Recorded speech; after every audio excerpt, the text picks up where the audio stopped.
ও আমার প্রিয় ভাইয়েরা, শিখার পরে আমি নিজেও এই আমল করেছি। এই কোরআনে করিমকে মাথায় নিয়ে বলি, এই কোরআনে করিমকে মাথায় নিয়ে বলি, এই কোরআনে করিমকে মাথায় নিয়ে বলি, এই কোরআনে করিমকে খুলিয়ে কলিজার সাথে মিলেই বলি, আমার মাওলার নামে কসম করিয়ে বলি, যতবার আমি এই আমল করেছি নিজের জন্য, বিপদগ্রস্ত আত্মীয় স্বজনের জন্য, খুদার কসম প্রত্যেকবার আল্লাহ আমাকে এর ফলাফল হাতে হাতে দিয়েছে। পাক ভারত উপমহাদেশে একজন বহুত বড় আলিম আসছিলেন, হযরত মুজাদ্দিদ আলফে সানি শেখ আহমদ সরহান্দি তার নাম ছিল।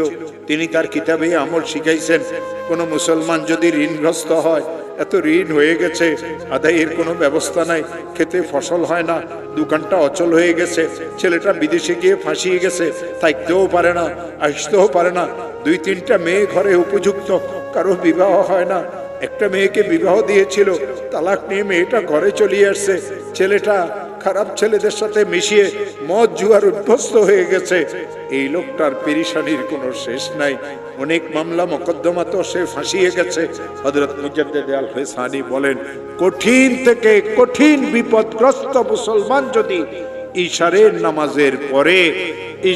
নামাজের পরে তাসবিহ হাতে নিয়ে যেই দরুদ শরীফ পড়তে জানে, 100 বার দরুদ শরীফ পড়বে।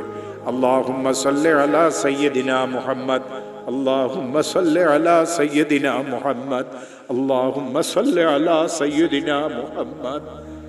আর 499 বার পড়বে লা হাওলা ওয়ালা কুওয়াতা ইল্লা বিল্লাহ। একবার পড়বে লা হাওলা ওয়ালা কুওয়াতা ইল্লা বিল্লাহিল আলিয়্যিল আযীম। আবার 100 বার দরুদ শরীফ পড়বে, হাত পাতিয়ে বলবে, আল্লাহ আমি তো মামলা মোকদ্দমায় ফেঁসে গেছি।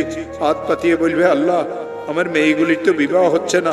হাত পাতিয়ে বলবে, আল্লাহ আমার একটা মেয়ে তালাক নিয়ে ঘরে চলে এসেছে। হাত পাতিয়ে বলবে, আল্লাহ আমি মামলা মোকদ্দমাতে ফাঁসিয়ে গেছি। হাত পাতিয়ে বলবে, আল্লাহ আমার খেতে ফসল হয় না। হাত পাতিয়ে বলবে, আল্লাহ আমার ব্যবসাটা অচল হয়ে গেছে।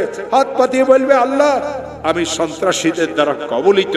হাত পাতিয়ে বলবে, আল্লাহ আমার ছেলেটা তো বিদেশে গিয়ে ফাঁসিয়ে গেছে। হাত পাতিয়ে দিয়ে বলবে, আল্লাহ আমার আরেকটা ছেলে তো অনেক খারাপ হয়ে গেছে, আমাকে মারধরও করতে চায়। মাওলা তুমি আমাকে বিপদ থেকে মুক্ত করে দাও। আমার হাতে কোরআন আছে। দেওবন্দ মাদ্রাসার একজন বড় মুহাদ্দিস হযরত মাওলানা মুফতি আমিন সাহেব পালানপুরি, তিনি আমাকে আমল শিখাইছেন।